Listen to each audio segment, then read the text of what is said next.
Assalamualaikum warahmatullahi wabarakatuh. Waalaikumsalam warahmatullahi wabarakatuh. Oke, perkenalkan di sini Gayatul Salimah, bisa dipanggil Ika. Mungkin Saya dengan Siti Ainun. Siti Ainun, panggilannya Ainun, Ainul dari prodi. Hukum Ekonomi Syariah. Oke, di sini kita akan sharing time atau cerita pengalaman hidup, karena di sini kita akan menarik kesimpulan mengenai pengalaman hidup itu memberikan pelajaran seperti apa. Dari sebelumnya saya sudah menceritakan pengalaman hidup saya mengenai matkul ini atau pelajaran ini, di mana cerita tersebut bisa ditarik kesimpulan bahwa setiap pengalaman itu memiliki hikmah yang terselubung. Meskipun kita tidak mengetahui pengalaman itu membuat cerita atau hikmah yang baik atau buruk, pasti semua itu ada hikmahnya, tapi terkadang kita tidak menyadarinya dengan baik.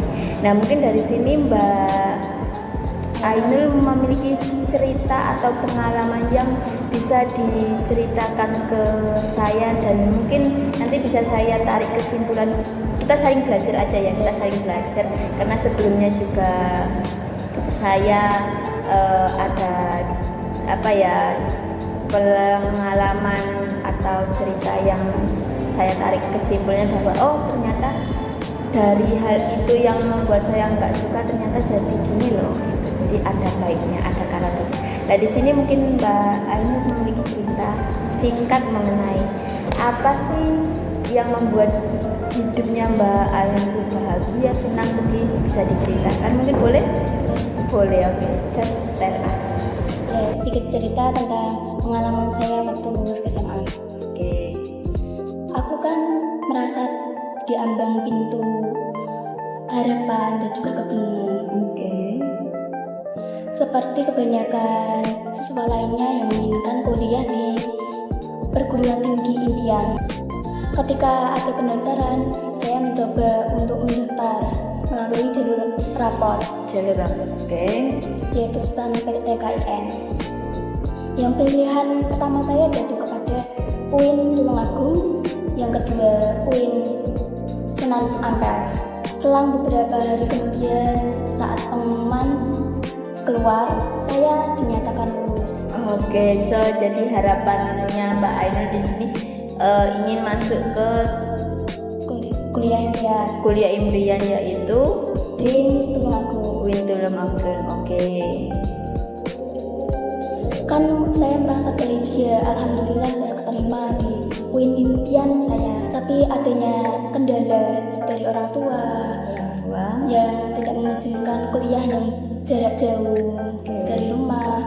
Terusan kendalanya saya sendiri, saya menyadari saya tidak mengetahui informasi akan daftar ulang, terusan tahapan, cara, dan juga saya masih berada di pondok, menjadikan akses itu terbatas.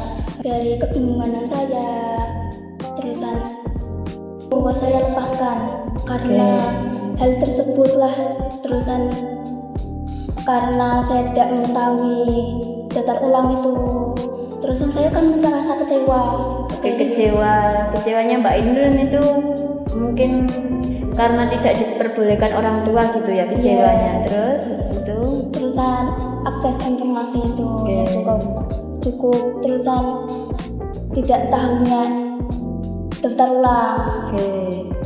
Benar-benar Mbak Ainul kayak kecewanya, kenapa sih kok nggak diperbolehkan sama orang tua? Padahal kampus itu impiannya Mbak Ainul gitu. Oke, jadi di situlah Mbak Ainul kecewa. Nah, sebelum kecewa itu Mbak Ainul kayak merasa kenapa sih kayak Tuhan kok nggak adil, apalagi teman-teman saya diperbolehkan kuliah di tempat yang jauh, sedangkan saya nggak diperbolehkan. Mungkin Mbak Ainul ada kayak kecewa seperti itu, nggak ada gimana? Ada. Gimana bisa diceritakan? Saya kecewa kenapa saya berbeda dengan teman saya. Karena teman saya merasa saya sudah keterima, saya bisa di sini. Terusan saya iri dengannya gitu. Terusan saya, ya Allah, kenapa gini? Apakah itu bukan jalanku? Terusan saya ya udah, berarti ini saya harus mengikuti alurnya orang tua. Saya disuruh tidak di situ, maka saya harus menjalaninya. Kesalahan tersebut saya mencoba selagi ada kesempatan. Saya ingin kuliah di luar pondok, di luar pondok. Terus saya mendaftar melalui jalur tes ya itu UMPTKIN. Terus saya mendaftar di ini UIN Sylvaksel yang dulunya IAIN Kediri. Terus itu berarti Mbak Ainun itu intinya ya udah kecewa karena emang tuntutan orang tua nggak boleh jauh fasilitas dan lain-lain. Setelah itu Mbak Ainun ya ininya kecewanya gini sih gini. Setelah itu berarti Mbak Ainun masih ada usaha untuk mencoba lagi dan tapi di sisi lain Mbak Ainun juga berdoa, ini doa orang tua atau harapannya Mbak Ainun untuk masuk di IAIN Kediri? Harapan orang tua dan saya yang juga ingin keluar dari zona pondok itu tadi ya, karena mungkin fasilitasnya juga ya bisa dikatakan. Oke. Jadi ya setiap doa itu kan pasti ada jalannya. Meskipun dari buku ini yang saya pakai dari yang dipelajari sebelumnya, karena kita harus yakin bahwa setiap doa yang kita panjatkan itu pasti ada hasilnya, ada hikmahnya. Nah mungkin doanya dari orang tua juga karena doa yang baik untuk anaknya. Nggak mungkin kan orang tua mendoakan anaknya yang jelek-jelek, nggak mungkin. Pasti memberikan doa yang terbaik untuk anaknya. Meskipun IAIN bukan impiannya Mbak Ainun, tapi orang tua pasti memberikan Mbak Ainun yang terbaik. Kamu kuliah di sini aja biar nanti ini kita nggak tahu, sebagai anak kita nggak tahu baiknya di mana. Cuma orang tua pasti memberikan baik di IAIN, jadi misalkan jangan yang jauh gitu. Beda lagi kalau memang anaknya udah pengen keluar dari zona tersebut, pasti mau nggak mau kadang anak itu kan memprotes seperti itu. Jadi intinya setiap doa itu sebenarnya ada harapan yang terselubung, meskipun kita tidak mengetahui harapan di balik itu pasti ada hikmah. Mungkin hikmahnya Mbak Ainun sekarang memiliki teman yang banyak, atau mungkin orang tua juga bisa bertemu antara Nganjuk sama Kediri. Dekat nggak rumahnya Mbak Ainun? Lumayan dekat berarti.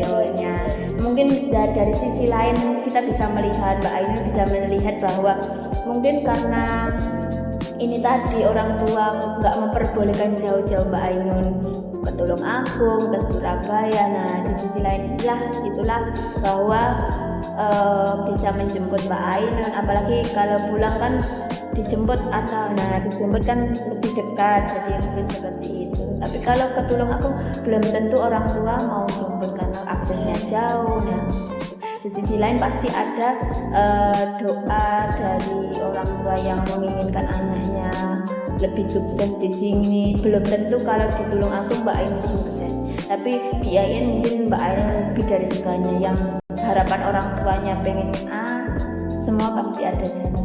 Intinya kita jalanin prosesnya pelan-pelan, di balik itu semua pasti ada hikmahnya. Tapi kita nggak tahu jawaban doa itu sekarang atau kedepannya seperti itu gitu. Jadi it's okay meskipun tidak ditempatkan di kampus impiannya tadi yang melalui jalur SPAN, tapi keterima di jalur UMPTKIN, ya itu kita menerima. Tapi di sisi pasti ada kecewanya, tapi semua itu karena doa orang tua. Nggak ada orang tua kan yang mendoakan karena ridho wafi ridho. Nah seperti itu, semua pasti ada hikmah dan doanya. Tetapi setiap hikmah kita itu ya kadang tidak tahu hikmahnya seperti apa. Yang penting kita ternyata hikmahnya seperti itu, ini loh gitu, ya kan. Mungkin dari hikmahnya Mbak sebelumnya dari kecewa mungkin sekarang udah bahagianya kenapa? Karena ya itu banyaknya teman juga Di sisi lain terusan saya belajar dari kalau ada masalah lebih baik bercerita atau bertanya lah, kan kalau tidak bertanya kan nggak sesat jalan ya, ada pepatah yang mengatakan ya. benar. Jadi intinya jangan merasa sendiri, pasti di sini itu banyak teman tapi kita tidak menyadarinya gitu. Oke, jadi it's okay kalau keterima dimanapun meskipun itu tidak sesuai dengan impian ya. Sama ceritanya waktu saya di SMA dulu ya, pernah sedikit seperti itu karena tidak sesuai dengan harapan saya memberontak. Oke, terima kasih atas ceritanya, ini hanya sharing time aja ya. Terima kasih juga. Terima kasih ya, mungkin bermanfaat. Intinya jangan pernah mengeluh hal yang buruk. Mungkin doa sekarang belum dijawab, suatu saat doa itu akan terkabulkan, tapi kita tidak tahu doa kapan itu akan terkabulkan. Mungkin suatu saat, mungkin 2 tahun, 3 tahun, kita nggak akan tahu karena doa itu nggak ada yang tidak mungkin terjawab. Pasti doa itu akan Terjawab. ya, seperti itu. Oke, thank you very much Mbak Ainun. Oke, Assalamualaikum warahmatullahi wabarakatuh.